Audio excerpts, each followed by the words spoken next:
एक कहानी आपको सुनाता हूँ। और फिर मैं धार्मिक आदमी हूँ तो रामायण से लेके आया हूँ आपके पास, आपके लिए, आपको सीखने को मिलेगा कि जो चीज़ आपकी नहीं है वो आपकी नहीं है। भगवान राम को जब 14 बरस का वनवास हुआ तो गुरु वशिष्ठ जो अयोध्या के कुल गुरु थे, भगवान राम जब 14 साल के लिए वनवास चले गए तो गुरु वशिष्ठ ने भरत से कहा कि भरत तुम गद्दी संभालो, तुम्हारे पिता की आज्ञा है कि भगवान को 14 साल के लिए वनवास और तुमको राजगद्दी। तो एक भाई ने पिता की आज्ञा मानी, वो वनवास चले गए। दूसरी आज्ञा तुम मानो, अब तुम गद्दी पे बैठ जाओ। तो भरत ने बोला मैं गद्दी पे नहीं बैठ सकता। तो गुरु वशिष्ठ बोले यार, जब एक भाई अपने पिता की आज्ञा से 14 साल के लिए वनवास जा सकता है तो तुम ना चाहते हुए भी बैठो जरूर, क्योंकि पिता की आज्ञा है।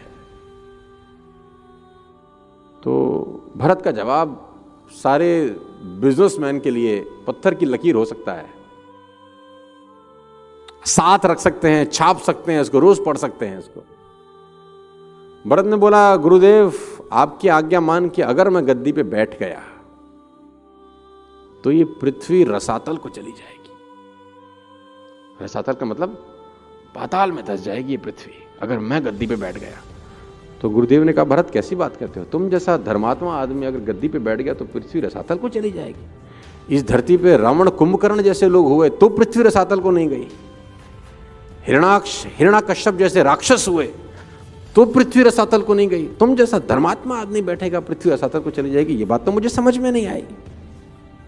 तो भरत ने कहा गुरुदेव पृथ्वी माता रावण कुंभकर्ण का अत्याचार सहन कर लेती है क्योंकि उनको पता है राक्षस है। हिरण्याकश्यप का अत्याचार भी सहन कर लेती है क्योंकि उनको पता है राक्षस हैं। लेकिन अगर रावण कुंभकर्ण और हिरण्याकश्यप का काम राम का छोटा भाई भी करने लगे तो पृथ्वी माता भरोसा किस पे करेगी, वो तो रसातल को ही चली जाएगी। ये गद्दी मेरी है ही नहीं, ये जिसकी है उसको सौंप देंगे 14 साल के लिए। जो चीज नहीं है हमारी वो चीज नहीं है। मैं ये जानता हूँ बिजनेसमैन से मैं जब जब मिलता हूँ पूरे शहर के अंदर, देश के अंदर, तो मैं बोलता हूँ आपको बहुत सारी चीज़ें बहुत सारे लोग सिखा देंगे, लेकिन अगर ये चीज़ नहीं सीखेंगे तो आपका बिजनेस में बरकत होते होते होते एक दिन कुछ ऐसा होगा कि वो सब शून्य हो जाएगा। तो बेटर ये है कि हम जिंदगी में कुछ अनएथिकल एक्टिविटी ना करें। अब्राहम लिंकन बहुत बड़े लॉयर हुए, अब्राहम लिंकन से बड़ा लॉयर इस पृथ्वी पे नहीं हुआ। तो अब्राहम लिंकन के पास एक केस आया तो उसने क्लाइंट को बोला कि mister Lincoln I want you to fight my case. अब लिंकन ने जब उसका केस स्टडी किया तो उसको बड़ी अच्छी लाइन बोली, आपके काम आएगी। लिंकन ने कहा dear your case is practically very strong but ethically very weak. Your case is practically very strong but ethically very weak. मैं जब जिरा कर रहा हूंगा कोर्ट के अंदर ना, तो मेरे अंदर से मेरी आत्मा बोलेगी Lincoln you are a liar, तो झूठ बोल रहा है, मैं अपनी जिंदगी जी ही नहीं पाऊंगा यार, सॉरी यार मैं तुम्हारा केस नहीं लड़ सकता।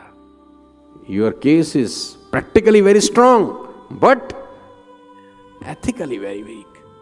तो मैं जब लड़ रहा हूंगा तो मेरे अंदर से आत्मा बोलेगी Lincoln you are a liar, तो झूठा है, मैं उस बोझ से पूरी जिंदगी जी नहीं पाऊंगा यार, तो सॉरी यार एक्सक्यूज मी। तो मैं फिर कहता हूं कि don't ever in your life involve in any unethical practice in your business. आप फायदे में रहेंगे, क्योंकि मैं फिर बार बार कहता हूं कर्म फल भोगना पड़ता है। आंख ने फल देखा लालसा हुई, आंख ने फल देखा लालसा हुई कि फल खा लूं।